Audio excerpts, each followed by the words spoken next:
the distinguished academic leadership of the university, sitting on the dais, faculty, family, and most of all, students. It is an enormous pleasure to address the convocation ceremony for foreign national graduates at Parul University. Understandably, it is an important event in Parul's institutional calendar. But more than that, it is a defining moment in the personal lives of those completing their degree.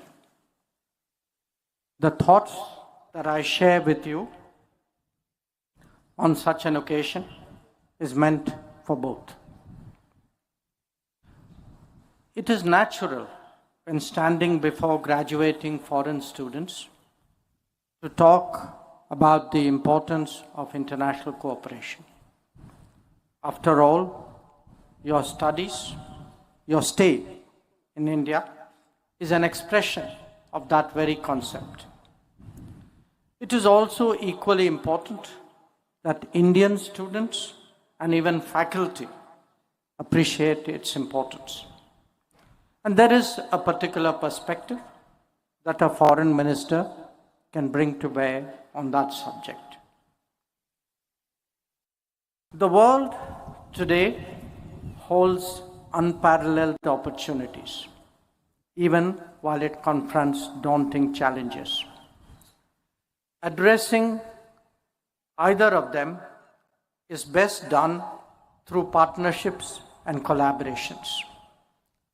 No country, however large and powerful, can manage alone. That is the reality of interdependence and of globalization, as also a statement about the limits of power. We may talk a lot about the promise of technology, but whether it is talent, whether it is data, or it is resources, everything cannot just be nationally generated or controlled. In fact, the very idea of a global order, or indeed of international relations, is the assumption that nations have to work with each other for their mutual and collective benefit. The rest is about setting optimal terms to do so. Perhaps some of you are wondering why I'm laboring the obvious. And the answer is that the contemporary discourse has many assertions to the contrary. Some do not give that much value to friendships. Others have hardwired their cynicism into policies and structures. And that is why, to foreign students, I highlight, just as your president did just now, the relevance of Vasudhaiva Kutumbakam, the world as a family. Now, having lived in India for some years, I think all of you can assess for yourself our openness, our pluralism, and our diversity, as also our long tradition of growing with the world instead of distancing ourselves from it. In many ways, we stand out by promoting commonness rather than seeking uniformity. That you can see in our languages, in our faiths, in customs, traditions, cuisine, and practices. Our openness to each other in India makes us just as open with the world. We therefore neither build walls, real or metaphorical, nor impose our ways on others.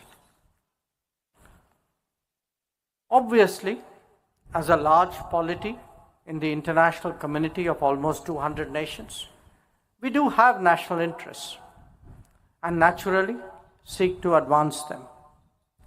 But this is sought to be done with mutual understanding and mutual benefit as its guiding principles.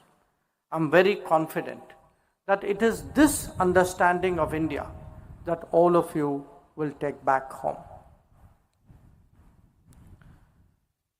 It has become a fashion in some quarters to be openly transactional when it comes to dealing with other nations. Bear in mind that some are actually practicing it in reality, even while preaching the opposite. There can be a legitimate debate about how best to engage the world. Some of it may be driven by cost benefit, but among certain societies, sentiment and values also count for something. In fact, they count for a lot. India belongs to that category.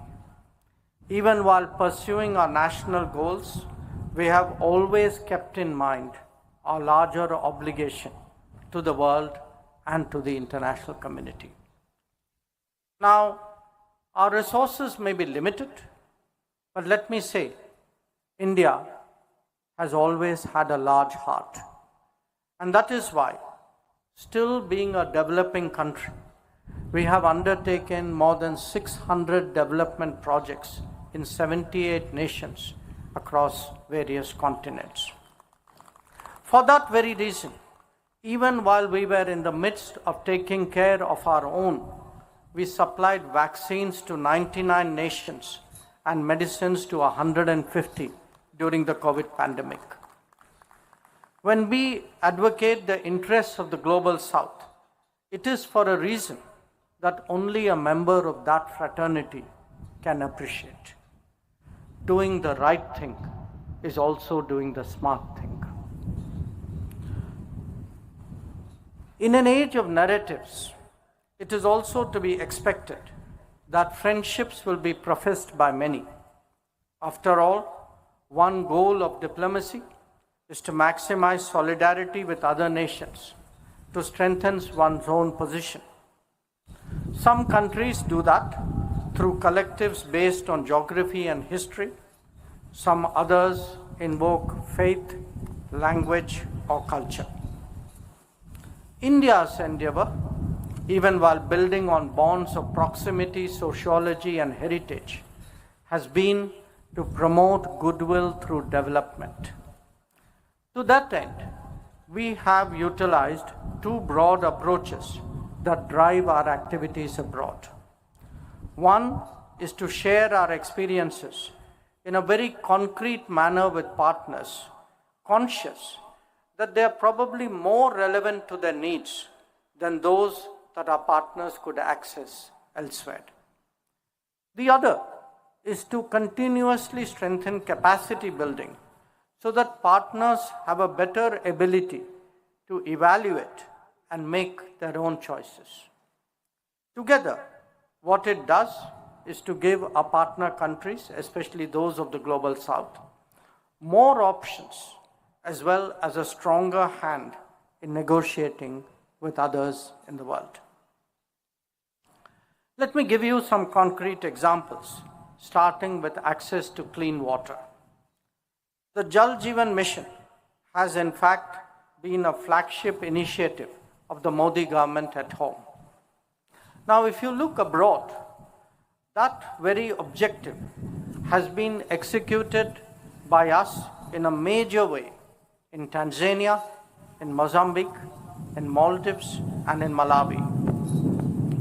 Or take electricity and its efficient transmission.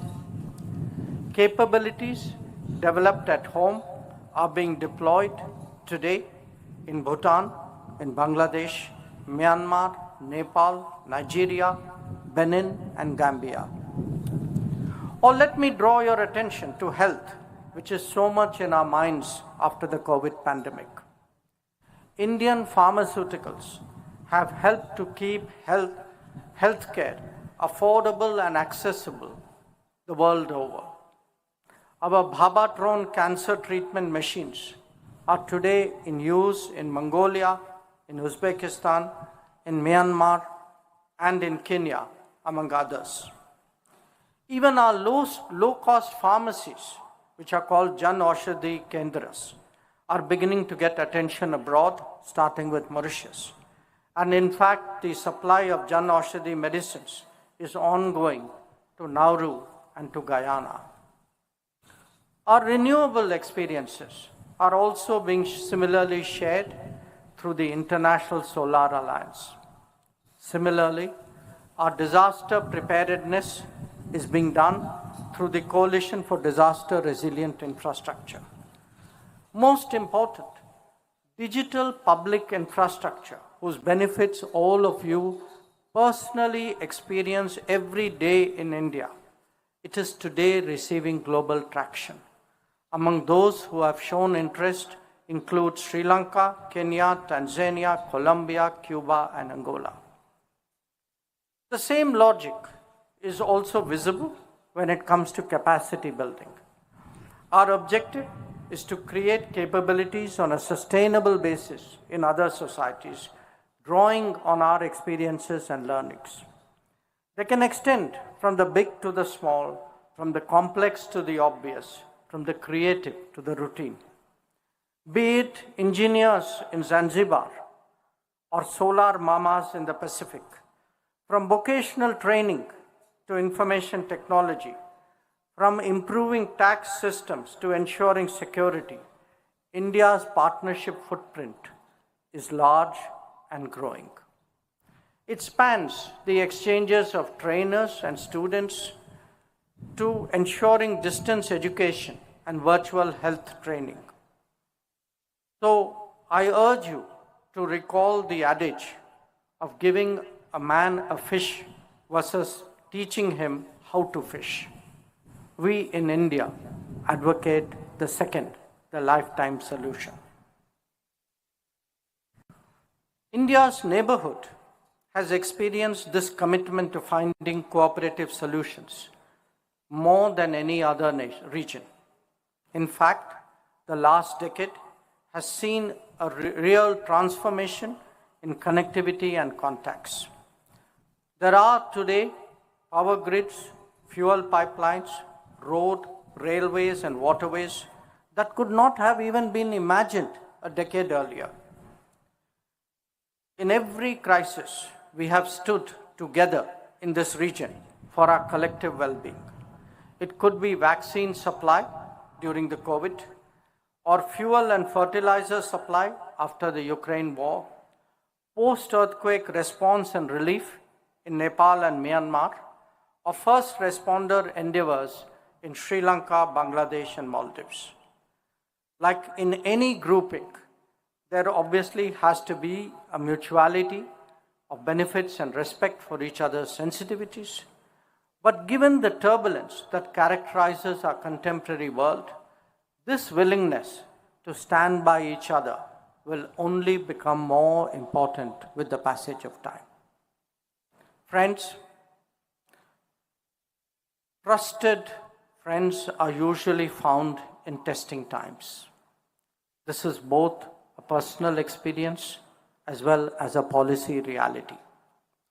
Often, we are confronted with natural disasters or even man-made situations that are beyond the national capacities of any country to cope. This could be an earthquake or a typhoon, a conflict or a pandemic, indeed, anything that is unforeseen and consequential. In such contingencies, the cooperative facet of world affairs comes to the fore. Relying on those more distant and less connected is no longer prudent. There is neither the same capability nor indeed the necessary empathy. India has certainly taken on much more responsibility in the last decade. It was visible when an earthquake recently struck Myanmar, or when conflict zone evacuations took place, such as in Ukraine, or in fact during the Sri Lankan economic crisis. The world today is returning to its natural diversity and to its pluralism. As colonial empires ended, many societies have regained their voice along with their freedom. The membership of the United Nations has itself quadrupled since its founding. it is essential that in our quest towards a more equitable and contemporary world order, that there is mutual respect for cultures, traditions, and heritage. While the colonial era may be behind us, new forms of domination have emerged, misusing the openings provided by globalization. They profess to judge us all and pronounce on our credentials. One example is the ill-concealed interference in the politics of nations of the global south, often in the name of promoting democracy.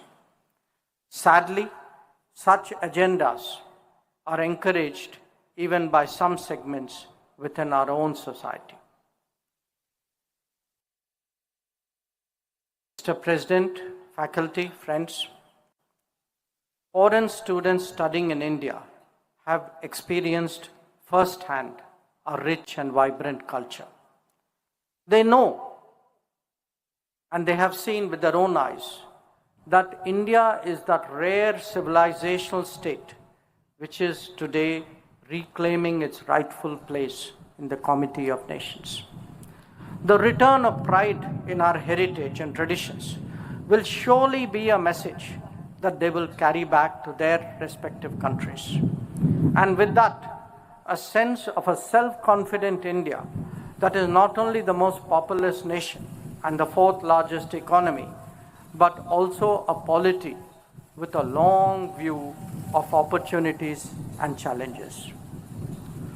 Some of those who are graduating today may have worked out their career progression.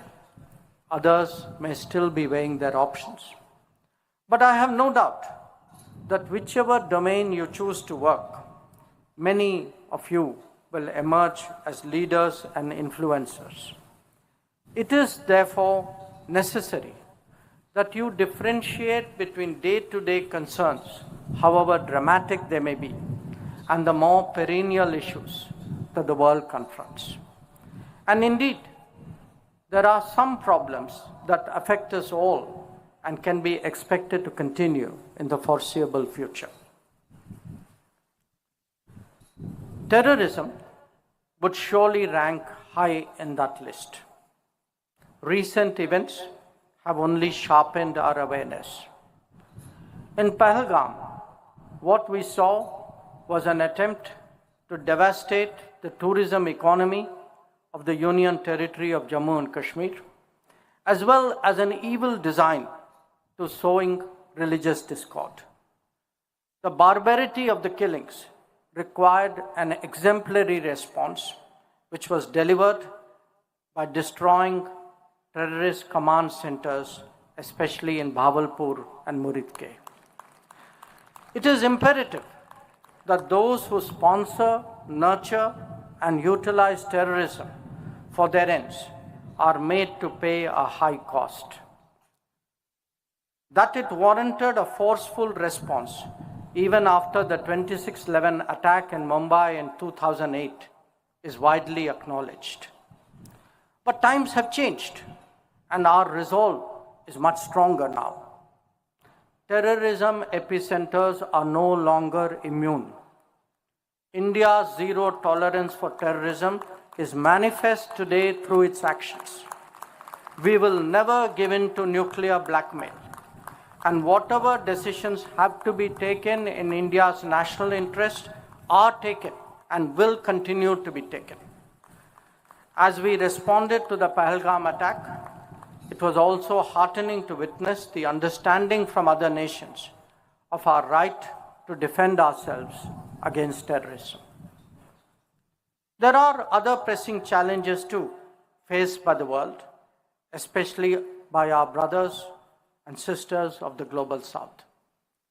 We all realized during the COVID pandemic how much our health security was dependent on others. The Ukraine conflict brought home the vulnerabilities of energy security. The shortage of fertilizers and the scarcity of food grains left many economies deeply impacted. Debt situations have worsened even as trade prospects deteriorated in face of financial decisions taken far away. And through all this, the pressures of climate change have grown steadily, although the resources to combat them have shrunk. I highlight these concerns not to alarm you, but to urge an awareness and understanding of the larger challenges faced by humanity. Each one of us, in whatever we do, can find some way of making a difference. Now, precisely because the world is so volatile and uncertain, it is essential that we consciously develop an approach of self-reliance, Atmanirbharta. This should not be confused for a rejection of international relationships or of insulating ourselves from the world. In today's context, it means having the essential capacities within our national control to the extent possible. Obviously, that would be more expansive in a case of a larger nation like India. But after the experience of COVID and the rampant leveraging of economic and financial tools, these are increasingly necessary precautions. Various countries will naturally give their own specific expression to this commitment, to this search for self-reliance. In India, it has primarily taken the form of what we call Make in India, as well as greater usage of our products and practices. Capabilities and confidence developed together, and advocacy of our talent and skills is very much a part today of India's development. In the recent counter-terrorism operations, Operation Sindhur, it was notable that our indigenous technologies played a very successful part. There could be no better refutation of those who publicly ran down Make in India and undermined national self-confidence. I really hope that students going back to their respective countries carry back this message, this lesson. It may enthuse them to think of similar endeavors at home. Just as nations have built their image, individuals too have their own branding. They develop their own reputation. Perhaps this is a moment to reflect on personal qualities, traits, and approaches. I strongly believe that young people should be optimists. They should be optimists because more than any other demographic, they aspire to a better tomorrow. But that effort should be rooted firmly on the ground in realism. When analysis is divorced from ground reality, it can only end badly. We have seen that to our cost in the early years after independence. At a personal level, allow me today to offer 3 thoughts for your pathway ahead. 1, develop strong work habits early in life. It will make you serious and credible as a person. Avoid becoming shallow because, believe me, that trait has no shelf life. 2, it is a competitive world, and understandably, all of us strive at most to win. But do not stoop low for that reason, even if others do. And 3, take on responsibilities. Take on responsibilities because there is no better teacher in the world. Those who have never shouldered responsibilities will remain immature without the gravitas to lead. So, to the graduating students, let me say this. You are all entering a new phase of your life. As you graduate and go back to your homes, do take a part of India with you. I'm sure that you are also leaving a part of yourselves behind in the university, as also among your cohort, your friends, your peer group, your teachers. The timelessness of friendships is another great gift you carry, and I know that it will stand you all in very good stead. You have today done your country, your family, but most important, you have done yourselves proud through your achievements. I wish you all the very best for your growth, for your success, for your happiness. Thank you very much.